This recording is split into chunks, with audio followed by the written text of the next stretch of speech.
నిన్న గ్రూప్ 1 విషయంలో హైకోర్టు ఇచ్చినటువంటి తీర్పుతోనే అంతిమ విజయం ఎప్పుడైనా ధర్మాందే అని మరొకసారి రుజువైంది. హైకోర్టు ఇచ్చినటువంటి ఒక తీర్పు ఈ రాష్ట్ర ప్రభుత్వానికి టీజీపీఎస్సీకి ఒక చెంపపెట్టు లాంటిది. ఇది విద్యార్థులు, ఈ రాష్ట్ర యువత, గ్రూప్ 1 యాస్పిరెంట్స్ వాళ్ళ యొక్క పోరాట ఫలితం ఈ తీర్పు. ఇది వారి సాధించినటువంటి ఒక గొప్ప విజయంగా మేము భావిస్తూ ఉన్నాం. అదేవిధంగా ఈ విద్యార్థులకు అండగా నిలిచినటువంటి బీఆర్ఎస్ పార్టీది కూడా ఒక నైతిక విజయం అని చెప్పి మేము భావిస్తున్నాం. ఎందుకంటే ఈ గ్రూప్ 1 పరీక్ష నిర్వహణలో, ఫలితాల్లో, మూల్యాంకనంలో అనేక అవకతవకలు జరిగినాయి. ఇదంతా గందరగోళంగా ఉన్నది, ఏదో గోల్మాల్ జరిగిందని చెప్పి బీఆర్ఎస్ పార్టీ పక్షాన మేము మొదటి రోజు నుండి వాదిస్తూ వచ్చినాం. అయితే ఒక బాధ్యతాయుతమైనటువంటి ఒక రాజకీయ పక్షంగా, ఒక ప్రతిపక్ష పార్టీగా ప్రజల పక్షాన ప్రభుత్వానికి ప్రశ్నలు వేస్తే వాటికి సమాధానాలు చెప్పాల్సింది పోయి టీజీపీఎస్సీ లేదా రాష్ట్ర ప్రభుత్వము మా పరువు పోయింది, మా ఇజ్జత్ పోయింది కాబట్టి మేము మీ మీద ఇజ్జత్ దావా కేసు వేస్తాం, నువ్వు మాట్లాడొద్దు, నువ్వు పోస్ట్ పెట్టొద్దు, నువ్వు 7 రోజుల్లో రిప్లై చేయాలి, నువ్వు ఒకవేళ వైలేట్ చేస్తే నీ మీద క్రిమినల్ కేసు పెడతాం, నీ మీద సివిల్ కేసు పెడతామని చెప్పి బ్లాక్మెయిల్ చేసి బెదిరించినటువంటి ఒక పరిస్థితిని మనం చూసాం. ఆ రోజు టీజీపీఎస్సీ మాకు నోటీస్ ఇస్తే నిన్న హైకోర్టు టీజీపీఎస్సీకి, రాష్ట్ర ప్రభుత్వానికి నోటీస్ ఇచ్చింది. న్యాయం ఎవరి వైపు ఉందో చాలా స్పష్టంగా అర్థమైంది. ఎన్ని అనుమానాలు, ఎన్ని అవకతవకలు, ఎంత గందరగోళం, ఎంతమంది సఫర్ అవుతా ఉన్నారు, అయినా కూడా ప్రభుత్వానికి కనీసం చీమ పుట్టినట్టు కూడా లేదు. పైగా యాస్పిరెంట్స్ ఎవరైనా న్యాయస్థానాన్ని ఆశ్రయిస్తే ముఖ్యమంత్రి గారు ఏం మాట్లాడతారండి? ఇటీవల రవీంద్ర భారతిలో మాట్లాడుతూ గ్రూప్ 1 మీద వేసినటువంటి కేసులన్నీ తుంగలో దొక్కిచ్చి మరి నేను ముందుకెళ్తా. నువ్వు చట్టాలను తుంగలో దొక్కుతావు, నువ్వు కోర్టులను తుంగలో దొక్కుతావు, ఈ రాష్ట్ర యువతను తుంగలో దొక్కుతావు, నువ్వు ఒక పెద్ద నియంత అని నువ్వు భావిస్తున్నావు. నీకంటే పెద్ద పెద్ద నియంతలను కూడా భూస్థాపితం చేసినటువంటి గడ్డ ఈ తెలంగాణ గడ్డ, గుర్తుపెట్టుకోవాలా. నేను ఎవరినైనా మేనేజ్ చేస్తా, నేను మేనేజ్ చేసి ఏదైనా సాధిస్తా అని భావించేటువంటి ఒక తత్వాన్ని మానుకోవాలా. ముఖ్యమంత్రి గారు అయితే ఢిల్లీ, లేకపోతే జపాను, అమెరికా, స్విట్జర్లాండ్. నిన్న జపాన్ పోగానే కోర్టు ఎవరిని తుంగలో దొక్కిచ్చిందో అర్థం చేసుకోవాలి. నిన్న కోర్టులో టీజీపీఎస్సీ తరపున, ప్రభుత్వం తరపున చేసినటువంటి వాదనలు వింటా ఉంటే ఇది పోరాల పరాస్కం అన్నట్టు అనిపిస్తూ ఉంది. ఏదో చిన్నపిల్లల ఆటలాగా, గింత అధ్వానమా?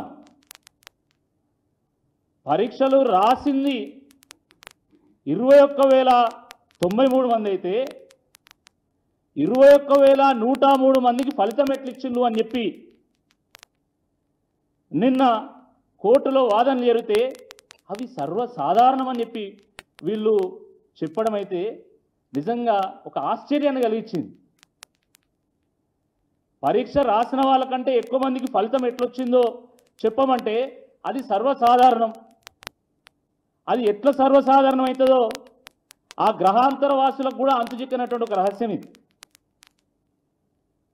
ఈ మధ్యలో ఒక కాలర్ ట్యూన్ వినబడతా ఉంది. సోషల్ మీడియాలో కానీ తెలియని వాట్సాప్ గ్రూప్లో కానీ మీకు పెట్టుబడి చిట్కాలు ఇస్తే మీ ఖాతాలో ఉన్నటువంటి సేవింగ్స్ని అది తీసుకుపోయేటువంటి సైబర్ నేరగాళ్ళ పన్నాగం అని మనం కాలర్ ట్యూను కాల్ చేస్తే అదే వినబడుతూ ఉంటుంది. ఈ 10 మంది ఎట్లా పెరిగిందంటే ఇది కూడా సైబర్ నేరగాళ్ళ పన్నాగం కావచ్చు, అట్లనే పెరిగిందేమో. మరి టీజీపీఎస్సీ పోయేవాడు అపరిచితుడు ఒక లింక్ పెడితే ఆ లింక్ క్లిక్ చేస్తే ఓ 10 మంది వచ్చి దూరినట్టున్నారు.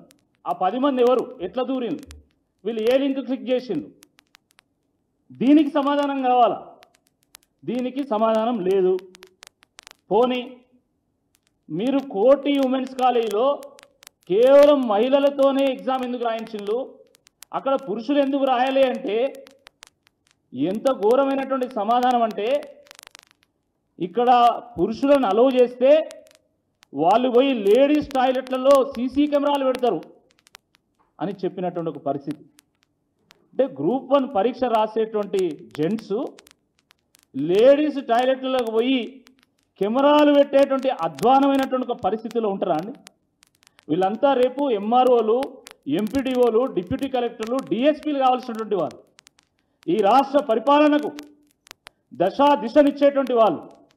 అలాంటి వాళ్ళు పోయి సీసీ కెమెరాలు పెడతారా? వాళ్ళు సీసీ కెమెరాలు పెడతారు అనుకోండి, మరి మీరేం చేస్తున్నట్టు? అంటే సీసీ కెమెరా లోపల తీసుకుపోతానా లేదో కూడా చెక్ చేయలేనటువంటి ఒక దయనీయమైనటువంటి ఒక పరిస్థితిలో ఈ రాష్ట్ర ప్రభుత్వం ఉందా? ఇంత ఘోరంగా మీ అడ్మినిస్ట్రేషన్ ఉందా? చెప్పండి. మరి అదైనా మీ పరీక్ష కూడా హ్యాండిల్ చేయలేమని చేయలేత్తేసేయండి, అయిపోతుంది కదా. గతంలో కోటి ఉమెన్స్ కాలేజీలో ఎప్పుడు పురుషులకు సంబంధించిన పరీక్ష పెట్టలేదా? యూపీఎస్సీ పరీక్ష ప్రతిసారి కోటి ఉమెన్స్ కాలేజీలో జరుగుతుంది. అక్కడ బోత్ మెన్ అండ్ ఉమెన్ పోయి పరీక్ష రాస్తారు. కానీ ప్రిన్సిపల్ అట ఈయన చెప్పిండట సీసీ కెమెరాలు పెడతారని. అదే ప్రిన్సిపల్ మరి యూపీఎస్సీ సెంటర్ ఎట్లా అలౌ చేసిండు? మెన్ ఉమెన్ బోత్ జెండర్స్ ఎట్లా అలౌ చేసిండు? దానికి ఏమన్నా సమాధానం ఉందా మీ దగ్గర? పక్క రూల్ నెంబర్ వాళ్ళకి ఒకటే మార్కులు ఎట్లొస్తాయి అంటే అది కామన్ 1% అట్లా ఇట్లా అవుతూ ఉంటుంది అన్నారు. 1% కాదు, 6.5%. 6.5% ఆఫ్ ది టైమ్స్ పక్క రూల్ నెంబర్ వాళ్ళకి సేమ్ మార్క్స్ వచ్చినాయి. ఎట్లా సాధ్యమవుతుంది ఇది? ఏ ఆల్గరిథం వాడింది మీరు? పక్కా ప్యాటర్న్ అండి ఇది, పక్కా ప్యాటర్న్. పక్క రూల్ నెంబర్ వాళ్ళకి కొందరికి సేమ్ మార్కులు వస్తాయి. ఇంకొన్నిసార్లు ఏమవుతుంది అంటే ఒక రూల్ నెంబర్ తర్వాత ఇంకో రూల్ నెంబర్ వదిలేసి మళ్ళీ నెక్స్ట్ రూల్ నెంబర్ వాళ్ళకి సేమ్ మార్కులు వస్తాయి. అట్లా ఒక ప్యాటర్న్ ఉంది. ఇంకో ప్యాటర్న్ ఏంటంటే ఒక రూల్ నెంబర్ వాళ్ళకి ఒక మార్క్ వస్తే మళ్ళీ 2 రూల్ నెంబర్ వదిలేసి 4వ రూల్ నెంబర్ వాళ్ళకి అట్లా కొంతమందికి సేమ్ మార్క్స్ వస్తాయి. ఒక ప్యాటర్న్ ప్రకారం ఇది టీజీపీఎస్సీ ఒక ఎక్సెల్లో మార్కులు కలిపినట్టు ఏదో మ్యానిపులేషన్ చేసింది. పక్కా ప్యాటర్న్స్ ఉన్నాయి మా దగ్గర. లేకపోతే ఎంత ఘోరం అంటే ఎవరో రాజకీయ నాయకుడు ఏదో మాట్లాడితే అది తీసుకొచ్చి పిటిషనర్స్ ఈ కోర్టులు వేసినారు. అంటే రాజకీయ నాయకులు అంటే అంత నిర్లక్ష్యమా? రాజకీయ నాయకులకు సమాజం పట్ల సమస్యల మీద ఎంత బాధ్యత ఉంటుందో ఒకసారి అర్థం చేసుకోవాలి. గ్రూప్ 1 ఫలితాలు వచ్చిన తర్వాత బయటికి వచ్చినటువంటి అంశాలను ఎంతో సునిశ్చితంగా పరిశీలించి తప్పు ఒప్పులను బేరీజు వేసుకొని దీనికి సంబంధించి విద్యార్థులతోని అభ్యర్థులతో మాట్లాడి ఎక్స్పర్ట్స్తో మాట్లాడి ఒక్కొక్క అంశం బయట పెట్టిన తర్వాత ఈరోజు ఈ చర్చ బజార్కెక్కింది. వాస్తవాలు ఒక్కొక్కటి బయటకు వస్తున్నాయి. ఈరోజు హైకోర్టు మీకు మొట్టికాయలు వేసే కాడికి వచ్చింది పరిస్థితి. మరి అలాంటిది రాజకీయ నాయకులు ఏదో మాట్లాడితే తీసుకొచ్చి పిటిషనర్ ఈడ వేస్తున్నారని ఎట్లా మాట్లాడతాడు? అసలు ఒక గవర్నమెంట్ లాయర్ మాట్లాడాల్సిన మాటలు అవి అని మేము ఈ సందర్భంగా అడుగుతా ఉన్నాం. 18-19 సెంటర్లో 2 సెంటర్లోనే ఎక్కువ మంది ఎట్లా క్వాలిఫై అంటే వీళ్ళు అనుకున్నంత మంది క్వాలిఫై కాలే. ఇంత లూజ్ సమాధానం. అసలు మీ దగ్గర క్యాల్కులేషన్స్ ఉన్నాయా? ఉంటే ఎందుకు చెప్తలేరు మీరు?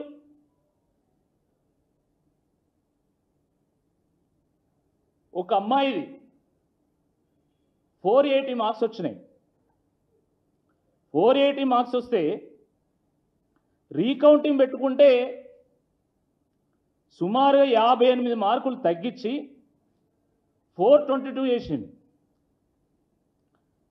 ఈమె టీజీపీఎస్సీకి లెటర్ రాసింది, నాకు 422 ఎట్లా చేసిండ్రు, నాకు సుమారుగా 170 ర్యాంక్ వచ్చేది, ఆ మార్క్స్ ఉంటే ఇప్పుడు నాకు 1100 1200 వస్తున్నది ర్యాంకు, ఇది ఎట్లా అయింది అని అంటే అప్పుడు సమాధానం చెప్పలే.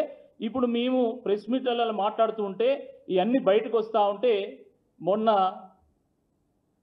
ఆమెకు సంబంధించి ఒక ప్రకటన చేసిండ్రు, మేము డిబార్ చేస్తున్నాం, మేము 4G లిస్ట్ మాకు ఇచ్చింది అని చెప్పేసి. అంత గందరగోళం.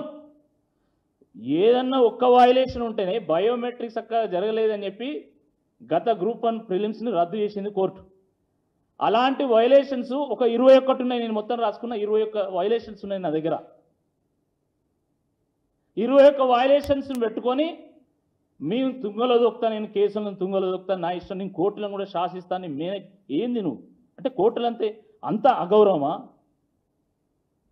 ఇక దేశంలో అసలు అన్యాయం జరిగినోడు ఎవరిని ఆశ్రయించాలో అర్థం లేకుండా చేస్తారా మీరు? అర్థం కాకుండా చేస్తారా? చాలా దుర్మార్గం ఇది. పైగా నిన్న ప్రభుత్వం తరపున లాయరు ఈ పిటిషనర్స్ 20 మంది ఉంటే ఇలా 19 మంది ప్రభుత్వ ఉద్యోగులే, ఈ ప్రభుత్వ ఉద్యోగులందరూ కూడా కంపార్ట్మెంట్ మెంటాలిటీ ఉంటుంది, వాళ్ళు ఉన్నారు కాబట్టి ఇంకోని రానియకుండా మళ్ళీ వాళ్ళే ఉండాలని ప్రయత్నం చేస్తారు అని చెప్పేసి మాట్లాడతారు. లేకపోతే వీళ్ళ డిపార్ట్మెంట్ లేదో తెలిస్తే ఒకవేళ తప్పుడు డిపార్ట్మెంట్ చెప్తే వీళ్ళ క్రిమినల్ ప్రాసిక్యూషన్కి తీసుకెళ్తా అని మాట్లాడతాడు. వాళ్ళని బెదిరించే ప్రయత్నం. ఒకవైపు యాస్పిరెంట్స్ని బెదిరిస్తారు, ఇంకోవైపు పొలిటీషియన్స్ని బెదిరిస్తారు, మరోవైపు పిటిషనర్స్ కూడా బెదిరిస్తారు. ఇదంతా మళ్ళీ కోర్టు ముందే, జడ్జి ముందే బెదిరిస్తారు. బుల్లీయింగ్, బుల్డోజింగ్, బ్లాక్మెయిలింగ్, ఇది ప్రభుత్వం చేస్తున్నది. Either you bully or you bulldoze or you blackmail. ఆ రకంగా మీరు అందరినీ దారికి తెచ్చుకునేటువంటి ఒక ప్రయత్నం చేద్దాం అనుకుంటున్నారు. అది సాధ్యం కాదు అని చెప్పి ఈ సందర్భంగా గుర్తు చేస్తూ ఉన్నాను. కొన్ని సెంటర్లో ఎక్కువ ఫలితం ఎట్లొచ్చింది అంటే ఏ కాంపిటేటివ్ ఎగ్జామ్ పెట్టుకున్నా కూడా ఢిల్లీలో ఉన్న హైదరాబాద్లో ఎక్కువ రిజల్ట్ వస్తలేదా, గట్లనే కొన్ని సెంటర్లు ఎక్కువ వచ్చింది అంటారు. ఏమన్నా అర్థం ఉందా అసలు? మీది Telangana public service commission, Telangana state public service commission, ఎంత ప్రెస్టీజియస్ ఆర్గనైజేషన్ ఇది. యూపీఎస్సీ మోడల్లో మీది నడవాలి, మీ వ్యాఖ్యలు కూడా అట్లా ఉండాలి. కానీ అది జేఈ కానీ బిట్సాట్ కానీ ఇంకా ఏది రాసినా కూడా, ఏ కాంపిటేటివ్ ఎగ్జామ్ రాసినా కూడా ఇట్లనే ఫలితం వస్తుంది, ఢిల్లీలో ఉన్న హైదరాబాద్లో ఎక్కువ వస్తలేదా, గట్లనే ఓ సెంటర్లో ఎక్కువ వస్తుంది అంటారు. ఏమన్నా అర్థం ఉందా? దేశంలో ఎడ్యుకేషన్ పరంగా కొన్ని ముందున్నటువంటి రాష్ట్రాలు ఉన్నాయి, కొన్ని వెనుకున్నటువంటి రాష్ట్రాలు ఉన్నాయి. అది మనందరికీ కూడా తెలుసు. ఉదాహరణకి లిటరసీలో కేరళ టాప్ ఉంటుంది, ఇంజనీరింగ్లో ఆంధ్రప్రదేశ్ తెలంగాణ టాప్ ఉంటాయి. కాబట్టి ఒక్కో పరీక్ష నిర్వహించినప్పుడు ఒక్కో రాష్ట్రానికి సంబంధించినటువంటి అభ్యర్థులు మంచిగా రాస్తారు, మంచి ఫలితాలను సాధిస్తారు. కాబట్టి అక్కడ రిజల్ట్ ఎక్కువ ఉంటుంది. కానీ ఇక్కడ అట్లా జరగలే కదా. ఇప్పుడు ఫర్ ఎగ్జాంపుల్ వరంగల్ సంబంధించిన వాళ్ళను, నిజామాబాద్ సంబంధించిన వాళ్ళను వాళ్ళందరినీ తీసుకుపోయి కోటి హ్యూమన్ సెంటర్లో పెట్టలే కదా. అన్ని జిల్లాల వాళ్ళను ర్యాండమ్గా ఈ జిహెచ్ఎంసీ పరిధిలో ఉన్నటువంటి సెంటర్స్లో డిస్ట్రిబ్యూట్ చేసినప్పుడు యావరేజ్ రిజల్ట్ రావాలి. కానీ ఒక సెంటర్ మొత్తం క్వాలిఫై కావడం ఏంది, ఒక సెంటర్లో ఒక్కడు కూడా క్వాలిఫై కాకపోవడం ఏంది? చాలామంది యాస్పిరెంట్స్ ఒక విషయాన్ని గమనించింది. మెయిన్స్ ఎగ్జామ్స్ జరుగుతున్నటువంటి సందర్భంలో నేను మా పార్టీ పక్షాన ఒక ట్వీట్ చేసిన, దేశంలో ఎక్కడ లేని విధంగా అది యూపీఎస్సీ కానీ ఇతర రాష్ట్రాల్లో ఉన్నటువంటి పబ్లిక్ సర్వీస్ కమిషన్స్ కానీ వాటిలో ఎక్కడా లేని విధంగా మెయిన్స్కి ప్రిలిమ్స్కి వేరు హాల్ టికెట్ ఎట్లా ఇస్తారు? దీంట్లో ఏదో గందరగోళం జరగబోతున్నది, ఏదో గోల్మాల్ చేస్తున్నారు. దీన్ని వెంటనే ప్రభుత్వం ఉపసంహరించుకోవాలి, ఒకటే హాల్ టికెట్ నెంబర్ ఇవ్వాలి, ప్రిలిమ్స్కి ఏదైతే మీరు హాల్ టికెట్ నెంబర్ ఇచ్చిందో అదే హాల్ టికెట్ నెంబర్ ఇవ్వాలి అని చెప్పి నేను ఆ రోజు డిమాండ్ చేసిన. ప్రభుత్వం స్పందించలేదు. కానీ దాని ఫలితం ఏంటంటే ఇది మీరు ప్రిలిమ్స్కి ఒక హాల్ టికెట్ నెంబర్ ఇచ్చిండ్రు, మెయిన్స్కి ఇంకో హాల్ టికెట్ నెంబర్ ఇచ్చిండ్రు. ఎందుకు ఇచ్చిందంటే మీకు కావాల్సిన వాళ్ళందరినీ ఒక దగ్గర చేర్చాలి, చేర్చి కొన్ని జాబ్స్ను గ్యారంటీ చేసుకోవాలి. 6 గ్యారంటీలు తుంగలో దొక్కిన అది అయిపోయింది, కానీ మీకు మాత్రం కొన్ని జాబులు గ్యారంటీ కావాలి. నిన్న మొన్న మీరు చూసిన లేదా మంత్రులు ఏం మాట్లాడుకుంటున్నారు? కొండ సురేఖ గారు ఏమంటారు, మా మనోడికి జాబ్ కావాలి ఏరోనాటికల్ ఇంజనీరింగ్లో, ఆయన ఇంజనీరింగ్ చేసిండు, మా మనోడికి జాబ్ కావాలి అంటే ఇది మన చేతిలో పనే కదా, నేను తప్పకుండా చేస్తా అని చెప్పేసి శ్రీధర్ బాబు గారు అన్నారు. గిట్లనే గ్రూప్ 1లో ఏమైనా జరిగిందా, ఇలాంటిదే గ్రూప్ 1లో ఏమైనా జరిగిందా అనేటువంటి అనుమానం ఈరోజు కేవలం బీఆర్ఎస్ పార్టీకి కాదండి, రాష్ట్ర యువత మొత్తానికి ఉంది. మీరేమైనా గోల్మాలు చేసుకున్నారా? మీ మనుషులను, మీ కుటుంబ సభ్యులను, మీ బంధువులను, మీ పిఏలను అందులోనే పెట్టుకున్నారా? 10 మంది ఎట్లా ఎక్కువ వచ్చింది నాకైతే అర్థం కాదు. ఇదైతే నిజంగా ఇది అంతు చిక్కనటువంటి ఒక రహస్యం ఇది. అందుకే బీఆర్ఎస్ పార్టీ దీని మీద జ్యుడిషియల్ ఎంక్వైరీ వేయండి అని మేము డిమాండ్ చేస్తూ ఉన్నాం. అందుకే బీఆర్ఎస్ పార్టీ దీని మీద సిబిఐ ఎంక్వైరీ వేయండి.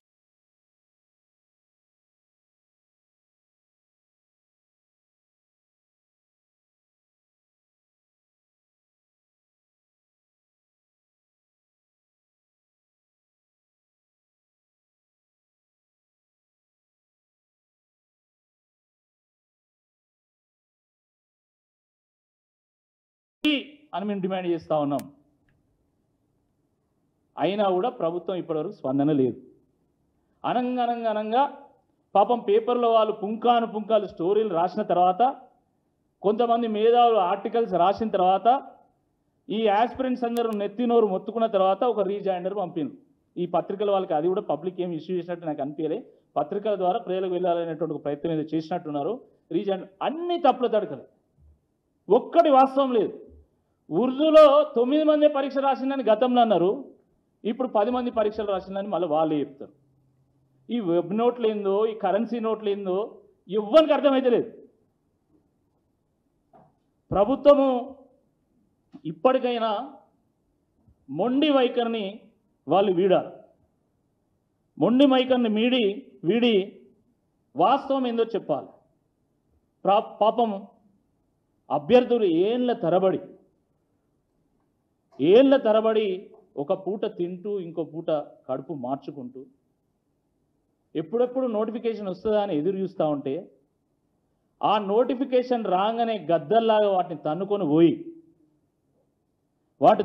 పోయి దొంగలు ఊరు వంచుకున్నారు.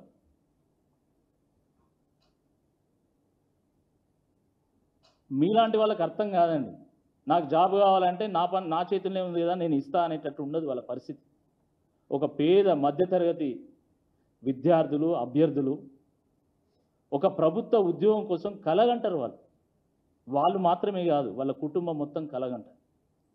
అందుకనే కూలీనాలు చేసి ఉన్న 10 గుంటల భూమి అమ్మి, ఉన్న 100 గజాల భూమి అమ్మి కూడా నా కొడుకు ప్రభుత్వ నౌకరు కావాలి, ప్రజలకు సేవ చేయాలి, నాకంటూ ఒక మర్యాద ఉండాలి ఈ సమాజంలో అని చెప్పి తల్లిదండ్రులు వాళ్ళను అశోక్ నగర్ పంపితే, ఉన్న ఊరును వదిలి మళ్ళీ ఆ ఊరుకు వెళ్ళలేక ఈ అశోక్ నగర్లో ఆ ఇరుకైనటువంటి హాస్టళ్లలో, గాలి వెలుతురు లేనటువంటి గదుల్లో 4-5తోని బెడ్లు షేర్ చేసుకుంటూ వాళ్ళు దినదిన గండంగా గడుపుతున్నటువంటి ఒక పరిస్థితిని ఈ రాష్ట్ర ప్రభుత్వం ఒక్కసారైనా అర్థం చేసుకోవాల్సిందే ఈ సందర్భంగా నేను విజ్ఞప్తి చేస్తా ఉన్నాను. ఏదో ఆషామాషి వ్యవహారం కాదండి. This is not a fight between BRS and Congress party. This is not a fight between the ruling party and the opposition party. This is a fight for livelihood. This is a fight for meritocracy. మిమ్మల్ని మానవతా దృక్పథంతో చూడమని మేము అంటలేము. ఒక సహజ ధోరణితోని మెరిట్ని encourage చేసేటువంటి ఒక సిస్టమ్ని తీసుకురమ్మని చెప్పేసి ఈ సందర్భంగా మేము కోరుతా ఉన్నాం. Let the merit prevail. Why are you suppressing the merit? మీ వెబ్ నోట్ల పేరు మీద, మీ కరెన్సీ నోట్ల పేరు మీద విద్యార్థుల భవిష్యత్తును మాత్రమే నాశనం చేయడం లేదు, ఈ రాష్ట్ర భవిష్యత్తును నాశనం చేసేటువంటి ఒక ప్రయత్నం చేస్తూ ఉన్నారు. దీన్ని ఇప్పటికైనా మానుకోవాల్సిందా ఈ సందర్భంగా మేము విజ్ఞప్తి చేస్తున్నాం. నిన్న చాలామంది సంబరపడ్డారు నిజంగా, నోటిఫికేషన్ 50,000 నోటిఫికేషన్ ఇస్తామనగానే చాలామంది. అంటే మేమంటే బీఆర్ఎస్ పార్టీ, మా కార్యకర్తలు మేము రాజకీయంగా ఆలోచిస్తాం, కానీ సాధారణ యువత అరే మాకు 50,000 ఉద్యోగాలు వస్తాయి అనుకోగానే మళ్ళీ సిలబస్ మీద కాంపిటీషన్. మొన్నటి దాకా ఎస్సీ వర్గీకరణ పేరు మీద కాలయాపన, ఇప్పుడు సిలబస్ కమిటీ పేరు మీద కాలయాపన. కాంగ్రెస్ పార్టీ అంటేనే కమిటీలతోని కాలయాపన, ఇది అందరూ తెలిసినటువంటి విషయం. మళ్ళీ ఇప్పుడు ఇది సిలబస్ పేరు మీద మళ్ళీ 3 నెలలు 6 నెలలు మళ్ళీ పొడిగించాలా అనేటువంటి ఒక దురుద్దేశంతోనే ఈరోజు వాళ్ళందరూ కూడా ప్రభుత్వం వ్యవహారం చేస్తూ ఉంది. ఈ రాష్ట్రంలో ముఖ్యంగా యువతలో ఈరోజు ఒకటే నినాదం ఉంది, revaluate and recall. Revaluate the group 1 examination papers and recall the Revanth Reddy government. కాబట్టి ప్రభుత్వం ఆలోచన చేయాలా, ఏదో ఒక పరీక్షతోనే ఏదో అయిపోతుంది అనుకుంటే కాదండి. రాష్ట్ర యువతతోని బీఆర్ఎస్ పార్టీతోని పెట్టుకుంటే అది కొరువుతోని తలగొక్కున్నట్టే అవుతుంది. ఫలితం మీరు అనుభవిస్తున్నారు, ఇంకా అనుభవిస్తారు. మళ్ళీ సిగ్గు లేకుండా మాది మోడర్న్ ప్రభుత్వం అంటారు. మోడర్న్ ప్రభుత్వం అంటే మొట్టికాయలు వేసుకునేటువంటి ప్రభుత్వం అని చెప్పి మనకు స్పష్టంగా అర్థమవుతుంది. హైడ్రా మొట్టికాయలు పడ్డాయి, మూసి మొట్టికాయలు పడ్డాయి, లగచర్ల మొట్టికాయలు పడ్డాయి, హెచ్సియు మొట్టికాయలు పడ్డాయి, ఇప్పుడు గ్రూప్ 1 కూడా మొట్టికాయలు పడ్డాయి. పాపం ఆ జడ్జి నిజంగా, అంటే మనము జడ్జిమెంట్ మీద వ్యాఖ్య చేయలేము. జడ్జి చాలా ఉదార స్వభావంతో ప్రభుత్వం యొక్క వాదన విన్నారు. ఎవరైనా మనలాంటి వాళ్ళు అనుకోండి, ఏంద్ర బాబు ఈ గందరగోళం ఏంది అని వ్యాఖ్యానించేటువంటి ఒక పరిస్థితి ఉంది. ఇంతకంటే కొన్ని మాట్లాడలేను, కానీ వాస్తవానికి ఇది తప్పకుండా ఈ పరీక్షను కొట్టేసేటువంటి ఒక పరిస్థితి పరీక్ష అండి. నేను మీడియా వాళ్ళందరూ కూడా నేను విజ్ఞప్తి చేస్తున్నాను, ఇప్పుడిప్పుడే అన్ని అంశాలు బయటకు వస్తున్నాయి, వెలుగులోకి వస్తున్నాయి. మీరు తలుచుకుంటే ఇన్ఫర్మేషన్ సేకరించడం పెద్ద విషయం కాదు. మీరు ఇంకా మాకంటే ఈజీగా మీరు ప్రూఫ్స్ సాధించగలుగుతారు. మీ ద్వారా కూడా కొన్ని ప్రూఫ్స్ బయటకు వస్తే ఈ వేల మంది విద్యార్థులు, ఆగమవుతున్నటువంటి విద్యార్థులకు ఒక భరోసాని ఇచ్చినట్టయితే అని చెప్పి ఈ సందర్భంగా విజ్ఞప్తి చేస్తున్నాం. మొన్నటి దానిక పాపం అభ్యర్థులు కోర్టుకు పోవాలంటే కూడా భయపడ్డారు, ఎందుకంటే ఇంటెలిజెన్స్ బేడగా ఉంటుంది. కానీ నిన్న కోర్టు చేసినటువంటి వ్యాఖ్యల తర్వాత ఒక ధైర్యం వచ్చింది. ఇప్పుడు మాకు విద్యార్థులందరూ కూడా మాకు మెసేజ్ చేస్తున్నారు, కాల్ చేస్తున్నారు, మా దగ్గర కొన్ని ఆధారాలని మీకు ఇస్తామని చెప్పేసి. కాబట్టి విద్యార్థులందరినీ కూడా కోరుతున్నాం, మీ దగ్గర ఏ ఆధారం ఉన్నా కూడా మాకు సబ్మిట్ చేయండి, మేము కూడా మా పక్షాన మేము కోర్టుకు సబ్మిట్ చేస్తాం. తప్పకుండా న్యాయపరంగా అన్ని రకాల పోరాటాలు చేస్తుంది బీఆర్ఎస్ పార్టీ, మీకు అండగా నిలుస్తుంది. ఈ గ్రూప్ 1 యాస్పిరెంట్స్కి, ఈ రాష్ట్ర యువతకు న్యాయం జరిగేంత వరకు పోరాట పందాను బీఆర్ఎస్ పార్టీ వదలదు అని చెప్పి ఈ సందర్భంగా నేను గుర్తు చేస్తున్నాను. ధన్యవాదాలు. ఏమైనా ప్రశ్న ఉంటే అడగవచ్చు. మాకు 9వ తారీఖు నోటీస్ వాళ్ళు పంపింది. ఈ బీఆర్ఎస్ పార్టీ చేయబట్టి, రాకేష్ రెడ్డి చేయబట్టి మొత్తం మా ఇజ్జత్ అంతా వేయింది. కాబట్టి మీ మీద ఇజ్జత్ దావా కేసు వేద్దామని చెప్పి మేము నోటీస్ ఇస్తున్నామని చెప్పి వారు చెప్పడం జరిగింది. వారు 7 రోజులు అడిగితే నేను 3 రోజుల్లో రిప్లై చేసిన. మేము 3 రోజులలో రిప్లై చేసినాము, కానీ 7 రోజులలో నువ్వు జాబ్ నోటిఫికేషన్స్ ఇస్తావా అని చెప్పి మేము అడిగినాం. ఎందుకంటే టీజీపీఎస్సీ బాధ్యత అది. ఇప్పటివరకు స్పందన లేదు. మేము రిప్లై ఆల్రెడీ ఇచ్చినాం, కానీ మేము అడిగినటువంటి ప్రశ్నలకు ఇప్పటివరకు సరైనటువంటి సమాధానం టీజీపీఎస్సీ నుండి రాలేదు.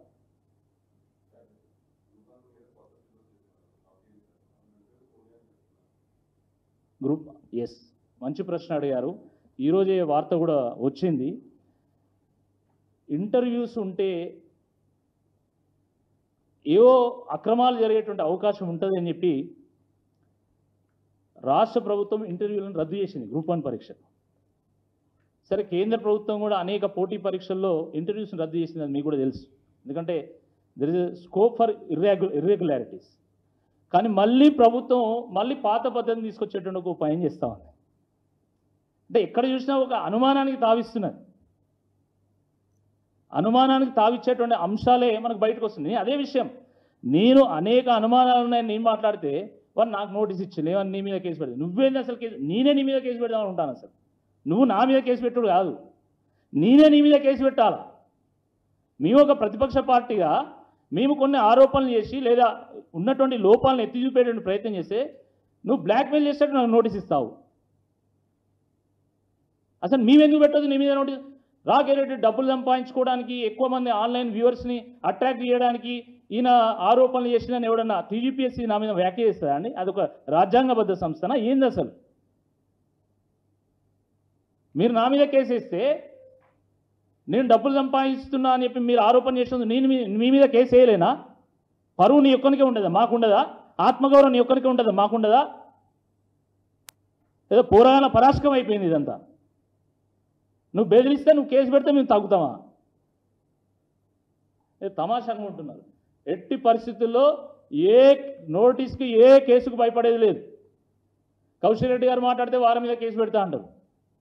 కృష్ణ గారు మాట్లాడితే రోజు కేసులే పాపం ఆయన మీదనైతే. ఈరోజు కవితక్క కూడా మాట్లాడింది దీన్ని రద్దు చేయాలండి. ఎంతమంది మీద మీరు కేసులు పెడతారు? అచ్చా పెట్టండి, పెట్టండి.